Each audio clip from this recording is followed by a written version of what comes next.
입력되기 전에 오류를 일으킬 수 있는 결측값 그리고 이상값을 제거 혹은 대체 보완하는 사전 작업에 해당됩니다.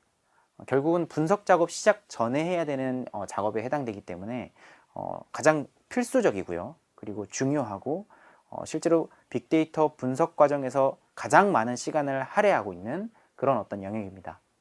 데이터 전처리라는 일련의 이 타이틀은 실제 필기 과정에서도 굉장히 중요하지만 실기 과정의 작업형 문제에서도 빠지지 않고 등장하고 있기 때문에 이론에 대한 어떤 용어나 내용들은 충분히 잘 습득을 하시는 게 좋을 것 같습니다.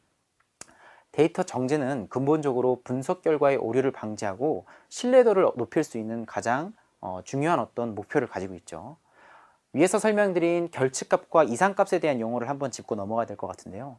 결측값은 필수 데이터가 입력되지 않고 누락된 값을 말합니다. 그리고 이상값은 관측된 데이터 범주에서 일반적인 어떤 데이터 값의 범위를 벗어난 값, 즉 정상 범위를 벗어난 값을 이상값이라고 말을 하죠. 결측값과 이상값에 대해서 조금 더 그래프를 통해 쉽게 한번 설명을 드려보겠습니다. 지금 보시는 그래프는 X축은 시간, Y축은 아파트 거래액입니다. 시간의 흐름에 따라 아파트 거래액이 어떻게 움직이는지를 보여주는 일반적인 시계열 차트에 해당되는데요. 앞서 설명드린 결측값과 이상값을 표현하는 어떤 내용을 이 그래프를 통해서도 확인을 하실 수 있습니다. 우리가 일반적인 어떤 트렌드가 이렇게 움직이고 있다 라고 가정을 했을 때 이런 어떤 특수하게 팍 튀거나 특수하게 팍 떨어지는 이러한 값들은 우리가 생각했을 때 정상 범주에 포함되고 있지 않기 때문에 이상값이라고 표현을 할 수 있겠죠. 그리고 데이터가 쭉 관측되다가 어떤 특정 시점 구간 안에 이렇게 값이 관측되지 않고 끊겨 있는, 즉 선이 표현되지 않고 NA 또는 널로 표현되는 이런 어떤 유형들을 결측값이다 이렇게 설명드릴 수 있겠습니다. 그러면 결측값부터 조금 더 자세하게 그 정의와 처리 방법에 대해서 설명을 드리고자 합니다.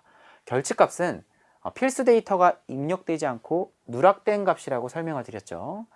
일반적인 어떤 그 표현은 NA, 영문으로는 not available이라고 표시를 하고 또는 이렇게 그냥 빈 칸으로 표현을 해두기도 합니다.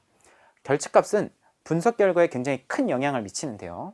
결측값의 유형으로는 완전 무작위 결측, 무작위 결측, 그리고 비무작위 결측이 있습니다. 결측값을 구분하는 어떤 가장 종류별 특징들이 존재하는데요. 앞서 설명드린 완전 무작위 결측, 무작위 결측, 비무작위 결측별로 각각의 특성들이 갖고 있는 공통적인 특성과 차이점들이 있습니다. 예를 들면 완전 무작위 결측과 무작위 결측은 둘 다 결측값이 결과 분포에 영향을 미치지 않는다 라는 특징이 공통적으로 존재하죠. 하지만 완전 무작위 결측 같은 경우에는 다른 변수와 무관하게 발생한다는 특징을 가지고 있고요.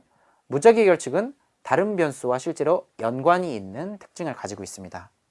보통 우리가 결측값을 냈다라고 했을 때 일반적인 표현은 사실 완전 무작위 결측을 가지고 얘기를 합니다. 왜냐하면 우리가 결측값을 고의로 떨어뜨리거나 하진 않잖아요. 뭔가 입력상의 어떤 실수로 인해서 누락되는 케이스들이 훨씬 많은데 데이터를 입력할 때 고의성 없이 입력을 빠뜨리는 경우를 우리가 일반적으로 생각하는 완전 무작위 결측이다 라고 표현을 합니다. 그리고 무작위 결측과 비무작위 결측도 유사한 특징이 있는데요. 다른 변수와 실제로 연관성이 있다 라고 했던 이 특징이 무작위 결측과 비무작위 결측의 공통적인 특징에 해당되고요. 반대로 비무작위 결측 같은 경우에는 결측값이 결과 분포에 영향을 미치는 그런 어떤 특성을 가지고 있습니다. 결측값을 처리할 수 있는 방법은 크게 3단계로 구분할 수 있습니다. 첫 번째, 결측값을 식별한다. 두 번째,